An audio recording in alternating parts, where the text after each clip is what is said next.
Welcome to this edition of HSBC's Perspectives. I'm Stuart Riley, Group CIO of HSBC, and today I'm delighted to be joined by Arvind Krishna, CEO of IBM.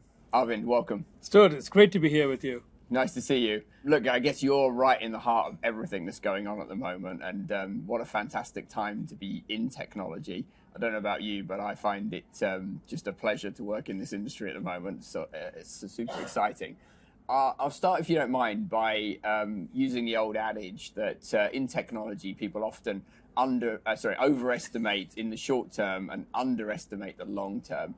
I feel like AI is going to make that adage truer than ever. I mean, how are you seeing that play out? Look, absolutely. To your point, people always overestimate what it could do in 2 or 3 years. A lot of that is to do with adoption and all of the inhibitors which we know are there in most enterprises and governments. And they dramatically underestimate the 10-year point, sometimes maybe the 5 or 6 year point. Yeah. I think internet is the classic example. I'm old enough to remember in 1995, people were predicting 10, maybe 100 million total adopters over the next decade.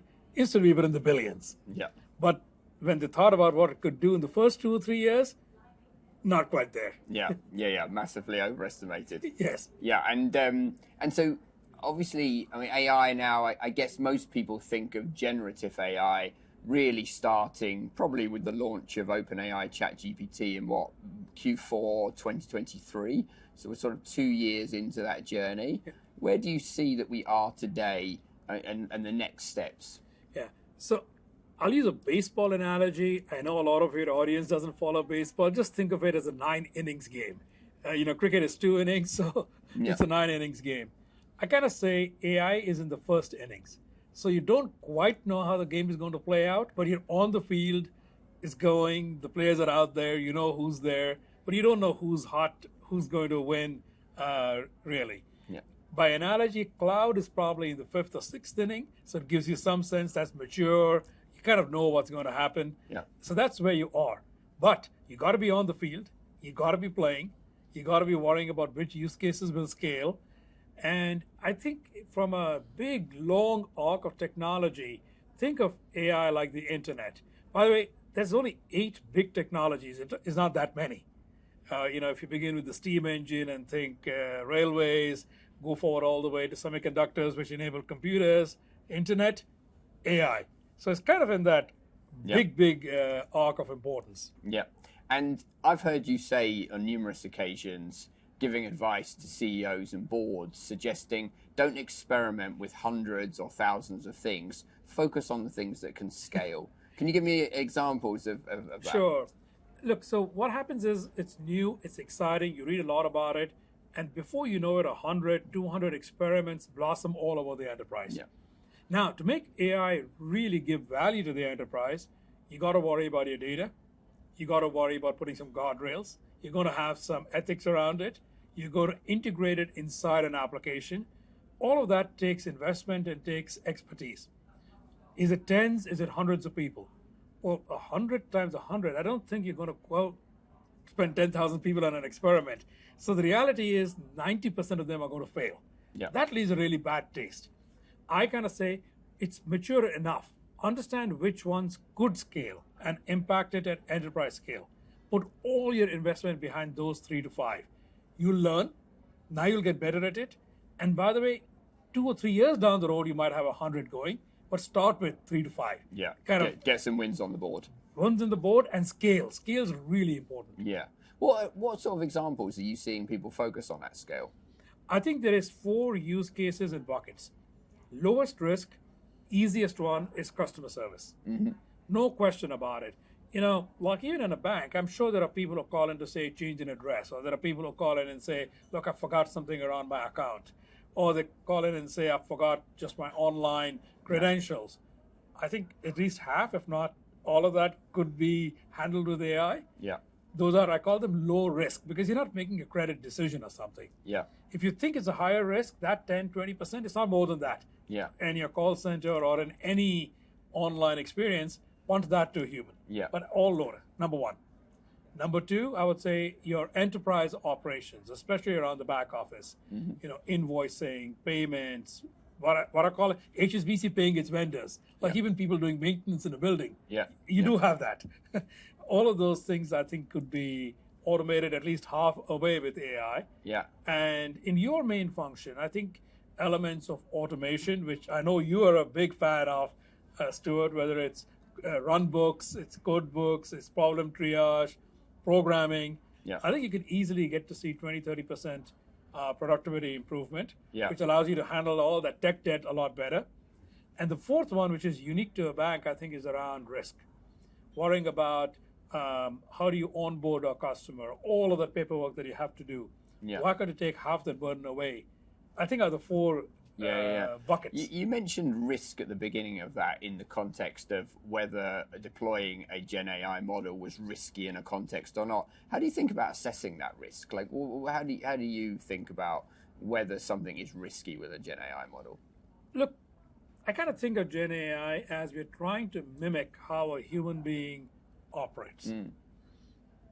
I don't know about you, but in my experience, humans are not always great at having perfect recollection. They think they have it perfect, but when you go back to a record, they're often only about 80% accurate. Yeah. But they have complete conviction that they said that or they behaved like that maybe 6 months or a year ago. Yeah. Why would we expect Gen AI to be different? Okay, so if that's the case, now you have to go back and say, look, if it's customer service and if it's giving an answer, verify the answer. Yeah. The moment you have got a verifier built in, you're taking that what is called hallucination, or I call being incorrect, you're taking it down from 20% down to less than 1. Yeah. At that point, you're probably better than your human agent. Yeah. It's not going to be a perfect like 100, but it's going to be 99% accurate. Yeah. So setting the benchmark as how does a human respond or behave in this situation, and can we better that? Can be better than that. Yeah. And actually think of it this way. Using Gen AI maybe in conjunction with a human, are you making your newest, most inexperienced professional up to the level of an experience? That's quite a win by itself. Yeah. And of course, you free up people to do other things that are more The valuable. more complicated things, and in the end, facing up to your customers is what you want people to be doing. Yeah. Spending valuable time with them Yes. rather than administrative or bureaucratic tasks, Correct. etc. Yeah. And you mentioned coding assistants. I'm a huge fan of Gen AI for coding. Actually, I've used many of the models to do my own coding in my spare time to play with these models.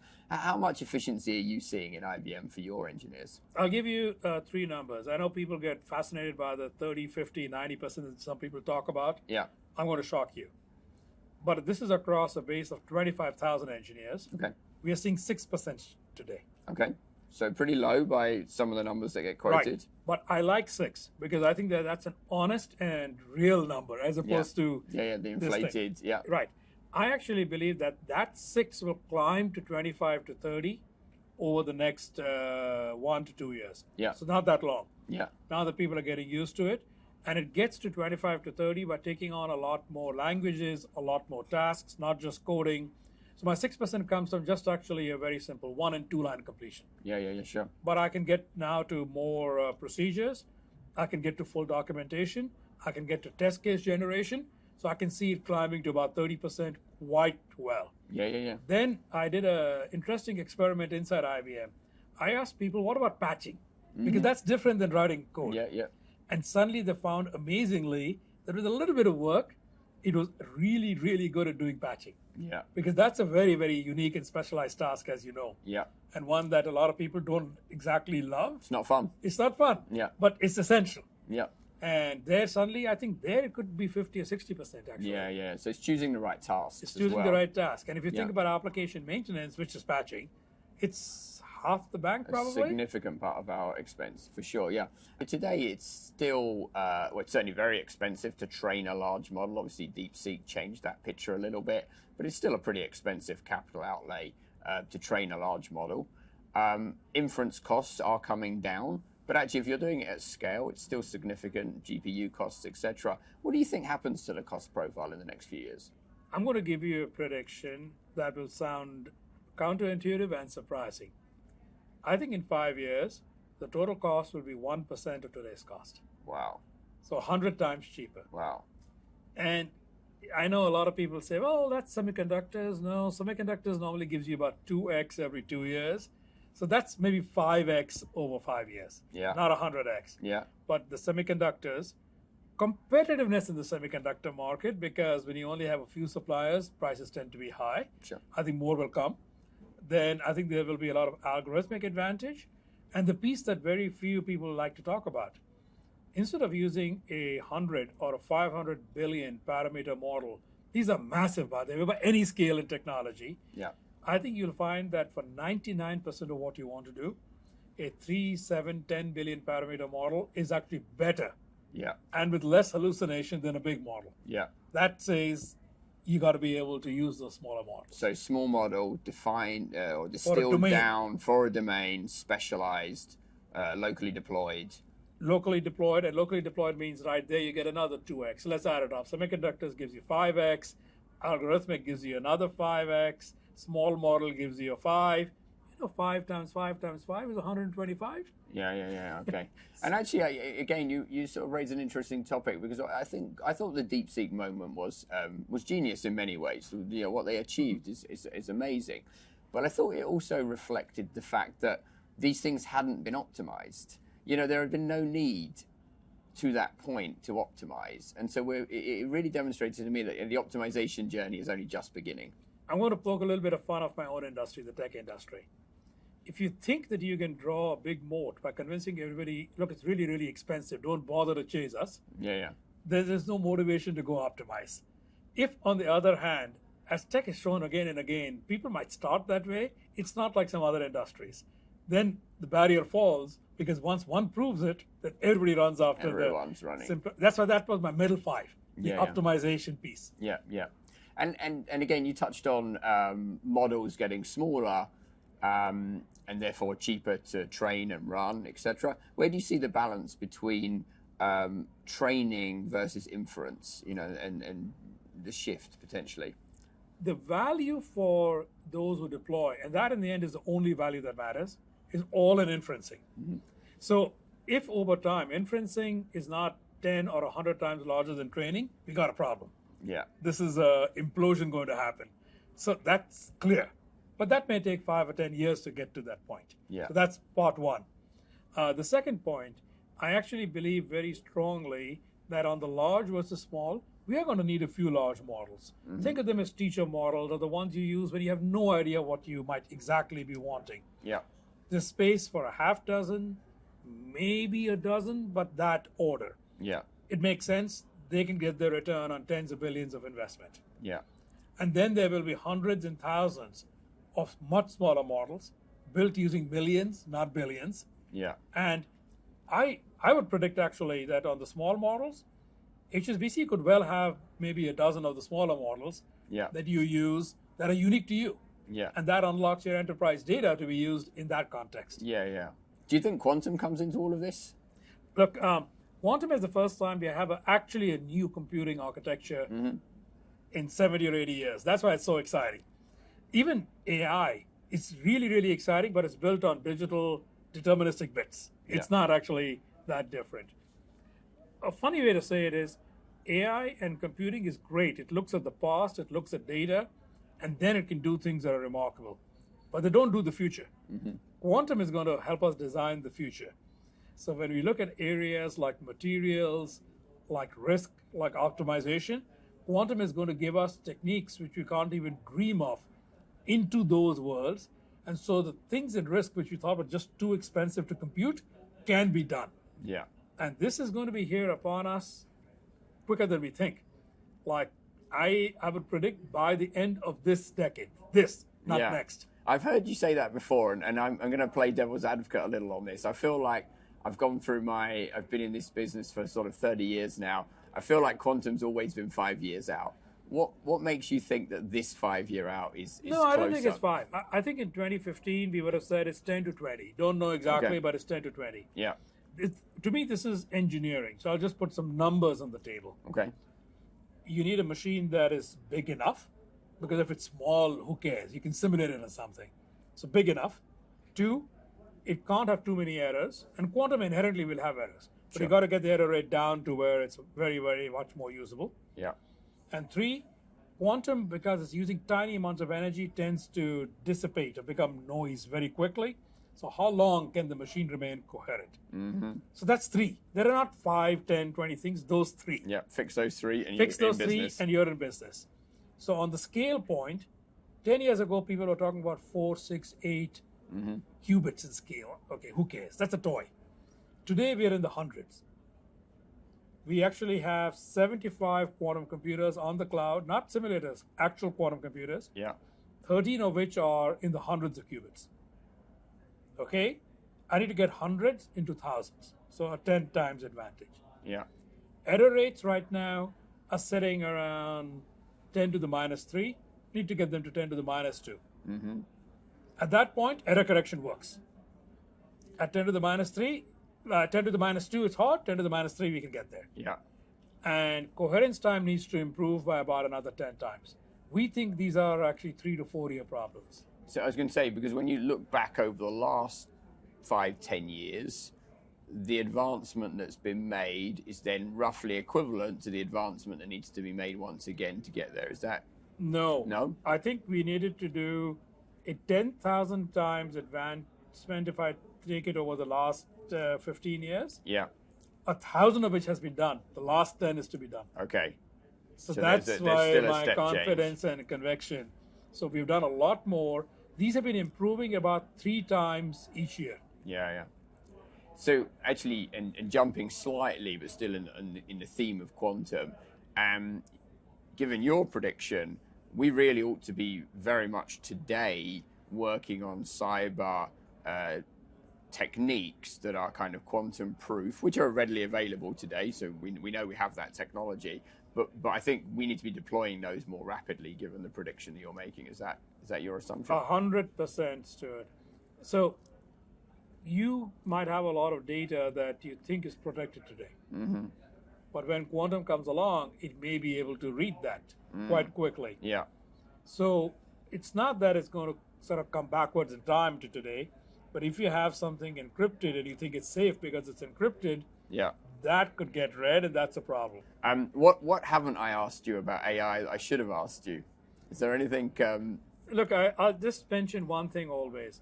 I think the scale point we mentioned and talked about briefly is really, really important. Mm-hmm. Pick a few that can scale, because the learning inside the enterprise of then how to do it is really, really important. Yeah. And really focus on deployment much more than the invention side. Yeah.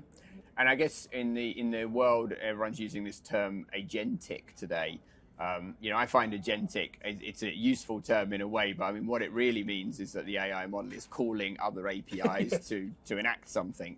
Do you see that as a significant development or just a natural development of where we were heading? To me, it's natural.